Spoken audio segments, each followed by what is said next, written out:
नमस्कार दोस्तों, मैं विकास कुमार एक बार फिर से अपने YouTube channel dream success education hub पर आपका स्वागत करता हूं।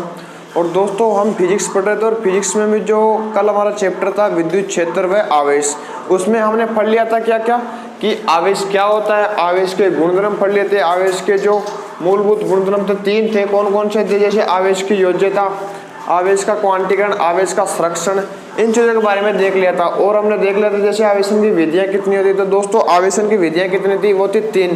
कौन कौन सी, जैसे एक विधि थी कि चालन द्वारा आवेशन, एक घर्षण बल द्वारा आवेशन और एक था प्रेरण द्वारा आवेशन। तो दोस्तों, इतनी चीज़ें हमने पढ़ ली थी कल। आज हम स्टार्ट करेंगे क्या, कूलाम का नियम। ठीक है दोस्तों, तो आज का हमारा टॉपिक रहेगा कूलाम का नियम। अब दोस्तों, कूलाम का नियम क्या होता है, जैसे ये 2 बिंदु है दोस्तों, ए बी, 2 बिंदु है ए और बी। यहां पर आवेश है Q1, इस ए बिंदु का आवेश है Q1, इस बी बिंदु का आवेश है Q2। ठीक है दोस्तों, ये ए बिंदु और बी बिंदु, इनका आवेश है, एक का आवेश है Q1, एक का आवेश है Q2। ठीक है दोस्तों, अब कूलाम का नियम क्या होता है, तो कूलाम का नियम होता है कि दो स्थिर आवेशों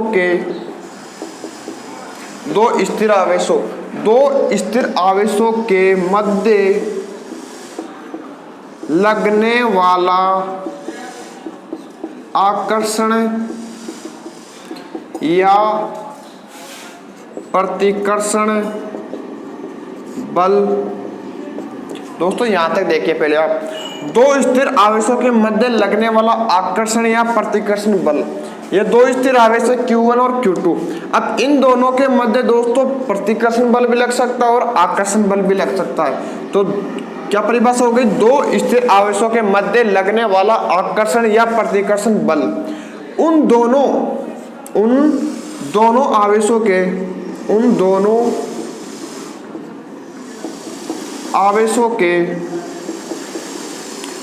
किन दोनों आवेशों के, उन दोनों, और वो कौन कौन से हैं, Q1 और Q2 जो स्थिर आवेश है। तो 2 स्थिर आवेशों के मध्य लगने वाला आकर्षण या प्रतिकर्षण बल उन दोनों आवेशों के गुणनफल के समानुपाती होता है। तो दोस्तों, कूलाम के नियम की परिभाषा क्या हो गई, 2 स्थिर आवेशों के मध्य लगने वाला आकर्षण या प्रतिकर्षण बल उन दोनों आवेशों के गुणनफल के समानुपाती होता है। तो यहां से हम लिख सकते हैं F समानुपाती, यह बल है दोस्तों, इन दोनों आवेशों के मध्य लगने वाला बल F समानुपाती Q1 × Q2। यह तो कूलाम का नियम हो गया, जिसकी एक परिभाषा होगी, कौन सी, 2 स्थिर आवेशों के मध्य लगने वाला आकर्षण या प्रतिकर्षण बल उन दोनों आवेशों के गुणनफल के क्या होता है दोस्तों, समानुपाती होता है। तो यहां से हम लिख देंगे F समानुपाती Q1 × Q2। तो एक परिभाषा तो ये हो गई दोस्तों। अब तो दूसरी है ना, वो कौन सी है, तो ये तो है फर्स्ट। सेकंड है जो ये प्रतिकर्षण या आकर्षण बल होता ना, तो सेकंड है कि 2 स्थिर आवेशों के मध्य लगने वाला आकर्षण या प्रतिकर्षण बल उन दोनों आवेशों के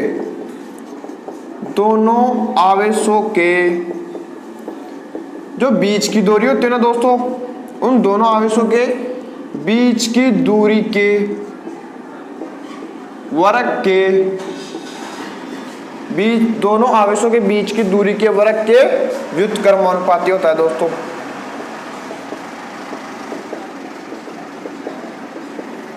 कौन होता है व्युत्क्रमानुपाती, ये आकर्षण या प्रतिकर्षण बल।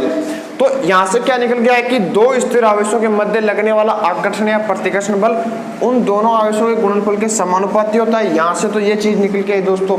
और दूसरी क्या है कि 2 स्थिर आवेशों के मध्य लगने वाला आकर्षण या प्रतिकर्षण बल उन दोनों आवेशों के बीच की दूरी का जो वर्ग है दोस्तों, उस दूरी के वर्ग के क्या होता है, व्युत्क्रमानुपाती। तो यहां से क्या निकल गया है, F समानुपाती 1/r²। ठीक है, तो ये हो गया दूसरा। तो पहला तो था कि 2 स्थिर आवेशों के मध्य, जैसे 2 स्थिर आवेश है, ये Q1 है, ये Q2 है। अब इन दोनों के मध्य जो बल लगता है ना, जैसे मान लो इन दोनों के मध्य बल लगा F, जो बल होता है ना वो इसके और इसके गुणनफल के तो क्या होता है समानुपाती। जैसे Q1 था Q2 तो F समानुपाती हो गया Q1 इंटू Q2। ये तो अपनी पहली डेफिनेशन हो गई। अब दूसरी क्या है दोस्तों, ये Q1 और Q2 है, इन दोनों के बीच में मान लो r दूरी है, तो दूसरी डेफिनेशन क्या है कि उन दोनों आवेशों के बीच की दूरी है ना, उस दूरी के वर्ग के व्युत्क्रमानुपाती क्या होता है दोस्तों, तो वो होता है बल। और कौन सा बल, उन दोनों आवेशों के मध्य लगने वाला आकर्षण या प्रतिकर्षण बल क्या होता है, इन दोनों बिंदुओं के बीच की दूरी के वर्ग के व्युत्क्रमानुपाती होता है दोस्तों। ठीक है, तो ये पढ़ लिया कूलाम का नियम। अब यहाँ से दोस्तों जो बल होता है ना, इसका एक फॉर्मूला निकलता है और उसे हम बोलते हैं कूलाम का सूत्र। तो जैसे पहली डेफिनेशन से हमारे पास क्या निकल के आया, वो निकल के आया F समानुपाती Q1 इंटू Q2। ठीक है दोस्तों, एक मिनट आपको वैसे ही समझा दूं मैं। जैसे ये बिंदु थे A बिंदु, ये बिंदु है B, A बिंदु B बिंदु, यहाँ पर आवेश है Q1 और यहाँ पर आवेश है Q2। बिंदु A बिंदु B, एक पे आवेश है Q1 एक पे Q2, ये है दोस्तों स्थिर आवेश। ठीक है, अब इन दोनों के मध्य दूरी है R, दोनों की मध्य दूरी कितनी है दोस्तों, r। अब हमने अभी पहले डेफिनेशन पढ़ी, तो पहले डेफिनेशन क्या थी कि दो स्थिर बिंदु आवेश, तो स्थिर आवेश है दो, Q1 है Q2 है, दो स्थिर आवेशों के मध्य, इन दोनों के मध्य जो बल लगेगा ना, तो वो बल कौन सा लग सकता है, या तो आकर्षण लग सकता है, या तो ये दोनों प्लस प्लस के हो सकते हैं, या फिर ये प्लस माइनस के हो सकते हैं। तो दो बल कौन कौन से लगेंगे, या तो आकर्षण बल लग सकता है या प्रतिकर्षण बल। तो इन दोनों के मध्य जो बल लगता है ना, आकर्षण या प्रतिकर्षण बल, वो बल इन दोनों आवेशों के गुणनफल के क्या होता है, समानुपाती होता है दोस्तों। तो F समानुपाती हो गया Q1 इंटू Q2। ये हमारे पास आ गया समीकरण 1। ठीक है, F समानुपाती Q1 इंटू Q2 क्या आ गया, समीकरण 1। अब दूसरी डेफिनेशन क्या थी दोस्तों, तो दूसरी डेफिनेशन थी कि जो बल लगता है ना इनके मध्य, आकर्षण या प्रतिकर्षण, इन दोनों आवेशों के मध्य जो बल लगता है ना, वो बल इन दोनों बिंदुओं के बीच की दूरी के वर्ग के क्या होता है, व्युत्क्रमानुपाती, यानी कि F समानुपाती 1/r²। दोस्तों ये हो गया दूसरी डेफिनेशन। ठीक है दोस्तों, तो पहला हो गया F समानुपाती Q1 इंटू Q2 और एक हो गया F समानुपाती 1/r²।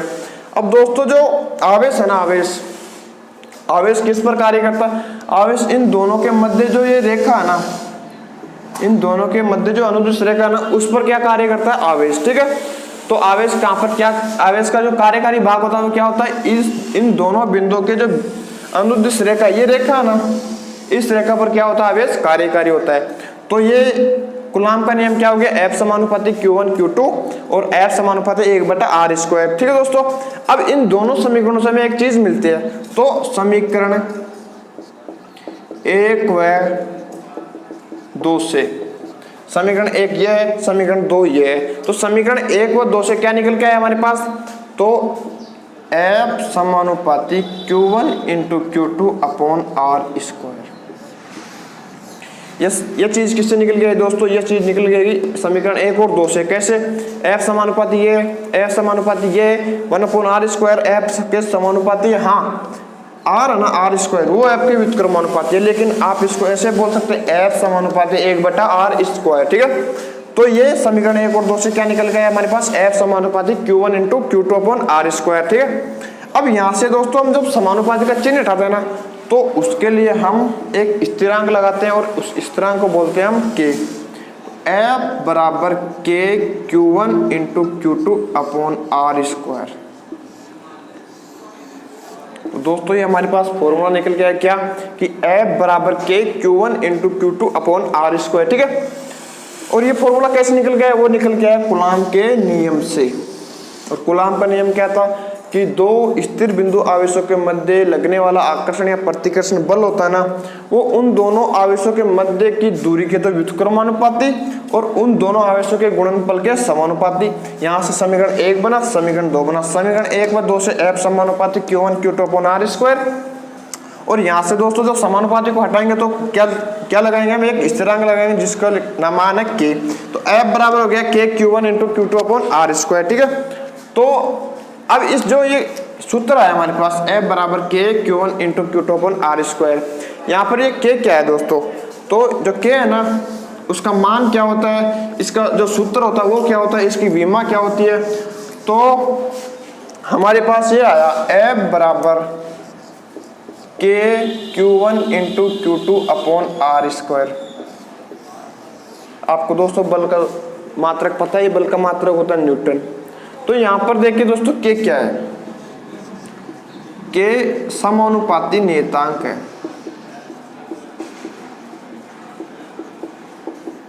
ठीक है दोस्तों, K क्या है, समानुपाती नियतांक। और इस K का मान कितना होता है दोस्तों, K का मान होता है 1/4 पाई एप्सिलॉन नॉट। K का मान कितना होता है, K बराबर 1/4 पाई एप्सिलॉन नॉट। तो दोस्तों आप इसको इस प्रकार भी लिख सकते हैं, F बराबर K Q1 into Q2 upon R इसको K का मान रखेंगे, यहाँ पर K का मान क्या रखेंगे, A4 pi epsilon not into R square. दोस्तों इस फॉर्मूले और इस फॉर्मूले में कोई अंतर नहीं है, क्योंकि हमने यहाँ पर K का मान क्या रख दिया, 1/4 पाई एप्सिलॉन नॉट। अब K का मान एक और होता है दोस्तों, और वो होता है 9 गुणा 10 की पावर 9। क्या होता है, 9 गुणा 10 की पावर 9। और इसका मात्रक क्या होता है दोस्तों इस K का, वो होता है न्यूटन मीटर स्क्वायर बटा कूलम स्क्वायर। तो ये K का मान एक तो आ गया हमारे पास 1/4 पाई एप्सिलॉन नॉट, और दूसरा आ गया 9 गुणा 10 की पावर 9, और इसका मात्रक न्यूटन मीटर स्क्वायर बटा कूलम स्क्वायर। अब दोस्तों ये मात्रक कैसे है ये मैं अभी आपको बताऊंगा। आप इसको इस प्रकार भी लिख सकते हैं, 9 गुणा 10 की पावर 9। क्यों, क्योंकि हमने K का मान क्या रख दिया, 9 गुणा 10 की power 9 into Q1 Q2 upon 4 pi epsilon not into R square. ठीक है दोस्तों, तो F बराबर 9 गुणा 10 की power 9 into Q1 into Q2 upon 4 pi epsilon not into R square किसका मान हो गया, आकर्षण या प्रतिकर्षण बल का। और ये बल किनके मध्य लगता है, तो ये बल लगता है दो स्थिर आवेशों के मध्य। और वो स्थिर आवेश कौन कौन से पढ़े हमने, Q1 और Q2। तो दोस्तों ये हमारा कूलम का नियम हो गया क्या, कि दो स्थिर आवेशों के मध्य जो आकर्षण या प्रतिकर्षण बल लगता है, वो बल उन दोनों आवेशों के गुणनफल के तो समानुपाती, और उन दोनों के जो बीच की दूरी है ना, उस दूरी के क्या होता है, व्युत्क्रमानुपाती। तो उस कूलम के नियम से हमारे पास एक फॉर्मूला निकल के आया, और वो फॉर्मूला है दोस्तों F बराबर K Q1 Q2 upon R square. और यहाँ पर जो K क्या था दोस्तों, K था एक समानुपाती नियतांक जिसका मान होता है 1/4 पाई एप्सिलॉन नॉट, और एक मान होता है इसका 9 गुणा 10 की पावर 9 न्यूटन मीटर स्क्वायर बटा कूलम स्क्वायर। ठीक है दोस्तों, अब हम देखते हैं कि जो ये मान है, ये मात्रक किस प्रकार आया K का। K का मात्रक किस प्रकार आया, तो हमारे पास ये फॉर्मूला था दोस्तों। अब हम यहां से K का मान निकालेंगे ना, तो K का मान हो गया F R स्क्वायर, यार ऊपर आएगा बटे में Q1 इंटू Q2। ठीक है दोस्तों, K का हम क्या निकाल रहे हैं, मात्रक। अब यहां पर ये बल है ना, बल, इस बल का मात्रक क्या होता है दोस्तों, इस बल का मात्रक होता है न्यूटन। F का मात्रक क्या हो गया यहाँ पे, न्यूटन। R क्या है दोस्तों, R एक प्रकार की दूरी है, और दूरी का मात्रक क्या होता है, मीटर। तो न्यूटन मीटर, और इसका क्या है, वर्ग है, तो इसका भी क्या लगेंगे हम, वर्ग। तो K का मात्रक आ गया न्यूटन मीटर स्क्वायर, यानी कि ऊपर का काम तो हमने कर लिया। ठीक है, बल का मात्रक हो गया न्यूटन, दूरी का मात्रक हो गया मीटर, स्क्वायर था तो हमने स्क्वायर लगा दिया बटा।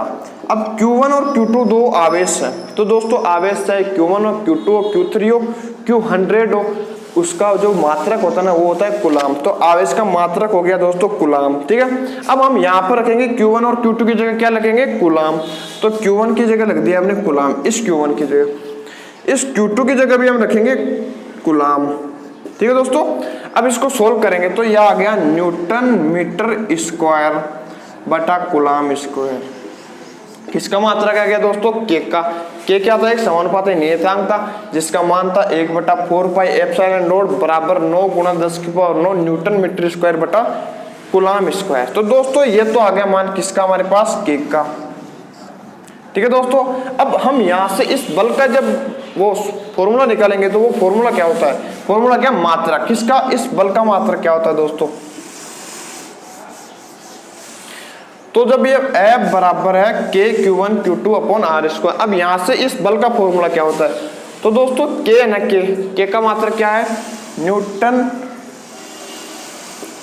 मीटर स्क्वायर बटा कूलाम स्क्वायर। ठीक है दोस्तों, न्यूटन मीटर स्क्वायर बटा coulomb square into Q1 Q2 क्या है दोस्तों, दो आवेश है। Q1 Q2 की जगह भी हमने क्या लगा था, C स्क्वायर यानी कि कूलाम स्क्वायर बटे में क्या है R स्क्वायर। R स्क्वायर क्या होता है दोस्तों, मीटर होता है, और मीटर का क्या हो गया, वर्ग। दोस्तों ये इससे कट गया। ठीक है, कूलाम स्क्वायर से कट गया, मीटर स्क्वायर से कट गया। तो F का जो मात्रक आ गया ना दोस्तों, वो आ गया न्यूटन। F का मात्रक क्या आ गया दोस्तों, न्यूटन।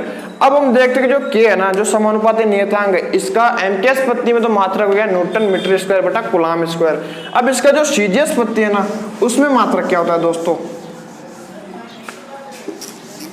तो हमारे पास फॉर्मूला था F बराबर KQ1 Q2 upon R square. ये इसका मात्रक था MKS पत्ती या SI पत्ती। ठीक है दोस्तों, अब हम देखते हैं CGS पत्ती में इसका मात्रक क्या होता है। तो CGS पत्ती में इसका मात्रक होता है, क्या होता है, तो CGS पत्ती में C का मतलब क्या होता है दोस्तों, सेंटीमीटर। ठीक है, ग्राम का मतलब क्या होता है, ग्राम का मतलब हो गया ग्राम, G का मतलब हो गया ग्राम। MKS में क्या होता है, M का मतलब होता है मीटर, K का मतलब होता है किलोग्राम, S का मतलब होता है सेकंड। ठीक है, अब यहाँ पर ये C है ना, इसका मतलब हो गया सेंटीमीटर, G का मतलब हो गया ग्राम, और S का हो गया सेकंड। तो हमें इन्हीं तीनों को चेंज करना है, इन तीनों को चेंज करते ही MKS क्या बनती है, CGS। तो K का MKS में मात्रक क्या था, न्यूटन मीटर स्क्वायर बटा कूलाम स्क्वायर। अब दोस्तों बल का मात्रक ये न्यूटन है, ये SI पत्ती में मात्रक होता है न्यूटन, किसका, बल का। तो CGS पत्ती में बल का मात्रक क्या होता है, तो CGS पत्ती में मात्रक होता है दोस्तों डाइन। तो ये डाइन किसकी जगह रख दिया मैंने, न्यूटन की जगह। क्यों, क्योंकि जो डाइन है ना, वो बल का CGS पत्ती में मात्रक होता है। ठीक है, अब जो मीटर है ना दोस्तों, मीटर को हम क्या लिखेंगे, सेंटीमीटर। तो यहाँ पर लिख देंगे हम सेंटीमीटर स्क्वायर। ठीक है, बटा, अब दोस्तों कूलाम है ना, कूलाम का आवेश का SI पत्ती में मात्रक होता है कूलाम, लेकिन आवेश का CGS पत्ती में क्या मात्रक होता है, वो होता है स्टेट कूलाम का स्क्वायर। ठीक है दोस्तों, तो ये हो गया बल का F बराबर KQ1 Q2 upon R square. यहाँ से दोस्तों हम SI पत्ते में K का मान क्या हो गया, मात्रा क्या हो गया, न्यूटन मीटर स्क्वायर बटा कूलाम स्क्वायर।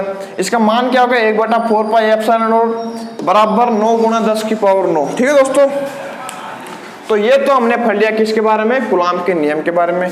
अब हम देखते हैं जो ये K है ना, इस K की विमा क्या होती है दोस्तों, इस K की विमा क्या होती है, और K की विमा किससे निकालेंगे हम, इसी फॉर्मूले से, K के मात्रक से। तो K का मात्रक अभी हमने क्या पढ़ा, K बराबर न्यूटन मीटर स्क्वायर बटा कूलाम स्क्वायर।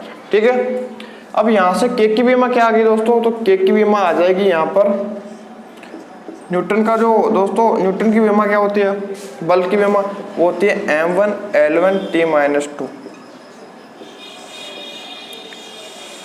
ये होती है दोस्तों बल की विमा। तो यहाँ पर रखेंगे हम M1 L1 T-2, metre square की जगह हम रखेंगे L2। ठीक है दोस्तों, नीचे कूलाम स्क्वायर है। अब दोस्तों कूलाम आवेश की विमा क्या होती है, तो आवेश का कल मैंने एक सूत्र लिखा था, Q बराबर I इंटू टी। यह फॉर्मूला लिखा था मैंने दोस्तों। तो I और T एक मूलभूत राशि है, तो I का जो मात्रक होता है एम्पियर, और एम्पियर को हम किससे रिप्रेजेंट करते हैं, A से। ये हो गया इसकी विमा 1। अब T समय, और T को हम किससे लिखते हैं दोस्तों, मूलभूत राशियों में कैपिटल T से। ये हो गया कैपिटल T। तो ये किसकी विमा आ गई दोस्तों, आवेश की। तो हम आवेश की विमा लिखेंगे A T का होल स्क्वायर। ठीक है दोस्तों, तो अब हम आगे सोल्व करते हैं कि क्या क्या होता है। तो यहाँ पर दोस्तों ये हो गया M1 L1 L3, ये इससे इंटू हो जाएगा T-2। नीचे हो गया A1 वो A2 T2। ठीक है, ये बड़े कोष्टक में पैक हो जाएंगे। अब दोस्तों ये T2 और A2 ऊपर जाएंगे, तो यह हो गया M1 L3 T-2 और A2 माइनस का और t माइनस 2। ठीक है दोस्तों, तो अब इसको हम सोल्व करते हैं। ये हो गया m1 L3 t minus 2 t minus 2 t minus 4 और a माइनस 2। तो दोस्तों ये किसकी विमा आ गई? ये विमा आ गई जिसकी k की, जो k क्या था? एक समानुपाती नियतांक। ठीक है दोस्तों, अब हम देखते हैं कि जो अभी k का मान आया था ना, k बराबर 1/4 पाई एप्सिलॉन नोड। क्या है था? k बराबर 1/4 पाई एप्सिलॉन नोड। इसमें एप्सिलॉन क्या होता है दोस्तों? तो जो एप्सिलॉन होता है ना, वो होता है निर्वात में या निर्वात में सॉरी दोस्तों, निर्वात की विद्युतशीलता। निर्वात की विद्युतशीलता क्या होती है? Epsilon node. ठीक है दोस्तों, तो ये तो हो गया कूलॉम का नियम। क्या था? कूलॉम का नियम था कि दो स्थिर आवेशों के मध्य जो प्रतिकर्षण या आकर्षण बल लगता है ना दोस्तों, वो आकर्षण या प्रतिकर्षण बल उन दोनों आवेशों के मध्य जो दूरी है उसके तो व्युत्क्रमानुपाती होता है, और जो आवेश होते हैं ना उनके गुणनफल के समानुपाती होता है। और उस चीज से हमारे पास एक फॉर्मूला निकल गया है। वो फॉर्मूला था F बराबर K Q1 into Q2 upon R²। वहां पर हमने K का मान दिया कि K का मान क्या आता है? K का मान आता है दोस्तों 1/4 पाई एप्सिलॉन नोड। जहां पर जो एप्सिलॉन नोड है दोस्तों, उस एप्सिलॉन नोड का जो उसको क्या बोलते हैं? उसको बोलते हैं निर्वात की विद्युतशीलता। अब यहाँ पर एक मान हो रहा है दोस्तों, कौन सा? 9 × 10⁹ और उसका मात्रक क्या था? उसका मात्रक आया था न्यूटन मीटर स्क्वायर बटा कूलॉम स्क्वायर दोस्तों। अब वो मात्रक कैसे है मैंने आपको बता दिया सोल्व करके, और इस K की विमा भी निकाल ली हमने, बल की विमा भी निकाल ली दोस्तों। बल की विमा क्या होती है? वो होती है m1 L1 t माइनस 2। ठीक है दोस्तों, तो अब हम पढ़ते हैं कि क्या। तो दोस्तों K का मान आया हमारे पास 1/4 पाई एप्सिलॉन नोड। ठीक है, अब यहाँ पर जो एप्सिलॉन नोड है ना, इसका मान कितना? इसका मान होता है 8.854 इंटू 10⁻⁻12 कूलॉम स्क्वायर बटा न्यूटन मीटर स्क्वायर। ठीक है दोस्तों, ये किसका मान आ गया? ये मान आ गया एप्सिलॉन नोड का। ठीक है, कितना आया? 8.854 इंटू 10⁻⁻12 कूलॉम स्क्वायर बटा न्यूटन मीटर स्क्वायर। ठीक है दोस्तों, अब ये एप्सिलॉन नोड है ना, क्या है? Epsilon node. इसकी विमा क्या होती है? तो इसकी विमा निकालने के लिए पहले हमें F बराबर K Q1 Q2 upon R²। यहाँ पर K का मान रखना पड़ेगा हमें, तो K का मान हो गया 1/4 pi epsilon node into Q1 Q2 upon R²। वो बराबर होता है F के। अब इस एप्सिलॉन को हम इधर लेके आएंगे, तो ये हो गया एप्सिलॉन नोड बराबर, ये इधर आएगा नीचे आ जाएगा, तो ये हो गया Q1 Q2 अपॉन 4 पाई F इंटू R²। दोस्तों इस 4 पाई को लिखने की जरूरत नहीं है, क्योंकि एक न्यूमेरिकल राशि है और न्यूमेरिकल राशि की कोई विमा नहीं होती है। अब हो गया epsilon node. Q1 Q2 Coulomb है दोस्तों, और कूलॉम का मात्रक अभी हमने निकाला, वो कूलॉम की विमा अभी हमने निकाली। क्या निकाली थी? A1 T1। ये किसकी विमा थी दोस्तों? आवेश की विमा। और अब यहाँ पर है C², इसका मात्रक होगा ऊपर C²। नीचे बल का मात्रक क्या होता है दोस्तों? बल का मात्रक होता है न्यूटन, और इसका हो गया मीटर स्क्वायर। ये तो एप्सिलॉन नोड का मात्रक इस प्रकार आ गया। अब इसकी विमा निकालते हैं, तो इसकी विमा हो गई इस कूलॉम की। कूलॉम की विमा क्या होती है दोस्तों? वो होती है A1 T1 और इसका स्क्वायर बटे में न्यूटन। बल की विमा क्या होती है दोस्तों? तो बल की विमा होती है m1 L1 t माइनस 2। ये विमा हो गई बल की, और मीटर स्क्वायर का हो गया L2। अब इसको आगे सोल्व करते तो ये है a² t²। ये दोस्तों ये ऊपर जाएगा मान, ये हो जाएगा m-1 L-1 t प्लस 2 और L-2। ठीक है दोस्तों, तो ये हो गया a2 m-1 L कितना है दोस्तों? L-1 L-3 t हो गया 4। तो दोस्तों ये किस चीज की विमा आ गई हमारे पास? एप्सिलॉन नोड, जो क्या आती है? निर्वात की विद्युतशीलता। कितना आ गई? A2 m-1 L-3 T4। तो ये किस चीज की विमा आ गई दोस्तों? एप्सिलॉन नोड की। ठीक है दोस्तों, अब हम यहाँ पर देखते हैं कि जो ये बल का फॉर्मूला है हमारे पास, कौन सा? F बराबर K Q1 into Q2 upon R²। K Q1 Q2 upon R²। तो दोस्तों यहाँ पर ये जो K था, इसका मान आया था हमारे पास 1/4 पाई एप्सिलॉन नोड, ये मान आया था। तो ये किस में आता है? ये आया था दोस्तों निर्वात में। अगर निर्वात में बल पूछा आपको, माध्यम निर्वात है दोस्तों, माध्यम कोई नहीं है और निर्वात है, तो वहां पर आप के का मान रखोगे 1/4 पाई एप्सिलॉन नॉट। और अगर दोस्तों आपके पास कोई माध्यम है तो वहां पर आप फॉर्मूला तो यही रखोगे दोस्तों, F बराबर के Q1 Q2 upon R square. लेकिन आपको के का मान है ना दोस्तों, के मान में एक चेंज आ जाएगा। क्या चेंज आया, यहाँ पर एप्सिलॉन नॉट लगा रहे थे, यहाँ पर ओनली एप्सिलॉन लगाए थे। और ये एप्सिलॉन ना, ये क्या होता है, ये होता है माध्यम की विद्युतशीलता।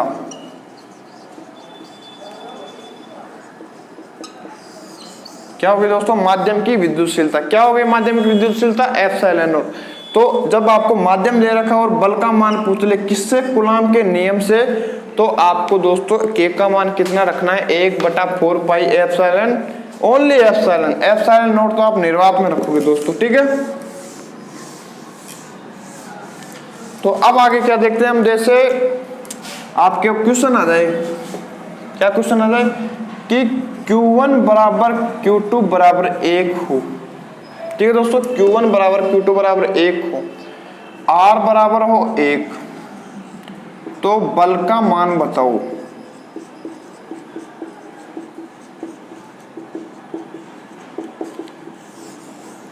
दोस्तों क्वेश्चन आ गया कि आपके पास दो स्थिर आवेश थे, कौन कौन से, Q1 और Q2, उनका मान दे रखा है दोस्तों आपको 1, यानी कि दोनों आवेश क्या है, बराबर, और उन दोनों आवेशों के मध्य की दूरी कितनी है, 1। तो आपको पूछा क्या है, वो पूछा है बल। अब दोस्तों जो बल होता है ना, उसका फॉर्मूला क्या है, अभी मैंने बताया था, उसका फॉर्मूला था F बराबर के Q1 Q2 upon R square, ठीक है दोस्तों। अब आपको यहाँ पर Q1 और Q2 का मान तो दे रखा है, R का मान भी दे रखा, लेकिन K का मान नहीं दे रखा। K का मान हमें पता है दोस्तों क्या होता है, 1/4 पाई एप्सिलॉन नॉट, लेकिन वो मान हम नहीं रखेंगे। इसका मान रखेंगे हम दोस्तों K बराबर 9 गुणा 10 की पावर 9। क्या रखेंगे, 9 गुणा 10 की पावर 9। तो अब हम रखते हैं 9 गुणा 10 की पावर 9, ठीक है, इंटू Q1 इंटू Q2 का मान 1 है बटा 1 स्क्वायर। तो दोस्तों ये आ गया 9 गुणा 10 की पावर 9 न्यूटन। दोस्तों ये क्या माना गया कि अगर आपके पास आवेश का मान 1 है, यानी कि दोनों आवेश बराबर है और वो आवेशों के बराबर दूरी है, जैसे क्वेश्चन में दे रखा है कि Q1 बराबर Q2 बराबर 1, दूरी भी आपको कितनी दे रखी है दोस्तों, 1। तो जो बल का मान आएगा ना दोस्तों, वो बल का मान कितना आएगा, वो आएगा के मान के बराबर, ठीक है दोस्तों। तो ये हो गया किसका मान, F का मान। क्या क्वेश्चन था हमारे पास, Q1 बराबर Q2 1, R बराबर 1, तो बल का मान पूछा था। हम यहाँ पर बल का ये फॉर्मूला रखेंगे, फॉर्मूले में K का मान रखेंगे, और K का मान रखने के बाद हमारे पास बल का मान क्या आ गया, F बराबर 9 इंटू 10 की पावर 9 न्यूटन, क्योंकि न्यूटन किसका मात्रक होता है, बल का। अब दोस्तों ये तो हो गए एक क्वेश्चन। अब एक क्वेश्चन ये भी आ जाए, जैसे दोस्तों अभी हम देखते हैं एक कूलाम की परिभाषा।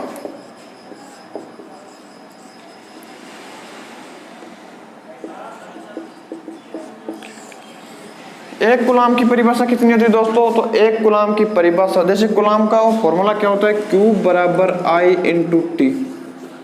अब एक कूलाम की परिभाषा क्या होगी, एक किसी चालक तार में, किसी चालक तार में 1 एम्पियर की धारा को, 1 एम्पियर की धारा को प्रवाहित होने में 1 सेकंड लगता है, 1 सेकंड लगती है। तो जो उत्पन्न आवेश होगा दोस्तों, वो उत्पन्न आवेश कितना होगा दोस्तों, वो उत्पन्न आवेश होगा 1 कूलाम होगा। क्या होगा, जैसे कूलाम की परिभाषा होगी, किसी चालक तार में 1 एम्पियर की धारा को प्रवाहित होने में कितना टाइम लगता है, 1 सेकंड लगती है। तो वहां पर उत्पन्न आवेश कितना होगा, तो उत्पन्न आवेश होगा दोस्तों 1 कूलाम। तो ये किसकी परिभाषा हो गई, 1 कूलाम आवेश की। तो दोस्तों आज हमने पढ़ लिया कि कूलाम का नियम। कूलाम का नियम क्या था, 2 बिंदु थे आपके पास, उन दोनों बिंदुओं पर 2 स्थिर आवेश थे अलग अलग प्रकार के। अब कूलाम का नियम कहता है कि दो स्थिर बिंदु आवेशों के मध्य जो प्रतिकर्षण या आकर्षण बल लगता है, वो बल दोस्तों उन दोनों आवेशों के गुणनफल के तो समानुपाती और उन दोनों आवेशों के जो बीच की दूरी होती है ना, उस बीच की दूरी के वर्ग के व्युत्क्रमानुपाती होता है, अर्थात F समानुपाती 1/r²। ठीक है, अब वहां से हमने एक फॉर्मूला निकाला। क्या निकाला था वो फॉर्मूला? F बराबर K Q1 Q2 upon r²। और वहां पर जो K था दोस्तों, क्या था? K, उस K का मान कितना था हमारे पास? तो K का मान था हमारे पास 1/4 पाई एप्सिलॉन नॉट। ठीक है, अब K का मान हमारे पास 1/4 पाई एप्सिलॉन नॉट आ गया। अब वहां पर दोस्तों जो K है, उस K का एक न्यूमेरिकल मान भी है, कितना है? 9 × 10⁹ और इसका मात्रक क्या होता है दोस्तों? तो इसका मात्रक होता है न्यूटन मीटर स्क्वायर बटा कूलाम स्क्वायर। किसका? K का। वो कैसे निकला मैंने आपको बताया भी। अब यहाँ पर जो K का मान था कितना? एक तो 9 × 10⁹, लेकिन वहां पर जो एक मान ये भी था कि 1/4 पाई एप्सिलॉन नॉट। वहां पर जो एप्सिलॉन नॉट है दोस्तों, वो क्या है? तो वो है वो निर्वात की विद्युतशीलता। और उस एप्सिलॉन नॉट का मान कितना हो दोस्तों?